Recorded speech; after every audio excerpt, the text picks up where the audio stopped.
el gran Diego Arico. Hemos venido a presentarles pues un disquito pequeño, pero que para nosotros es muy grande, porque eso es como decirles a nuestros antepasados que les echamos de menos, que les queremos, ¿no?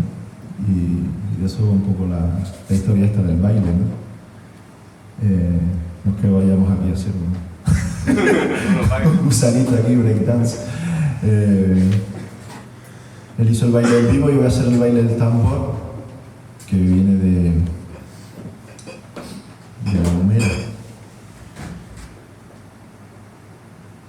En una de las estrofas digo que suena el silbo en La Gomera, ¿no? En La Gomera se habla silbando.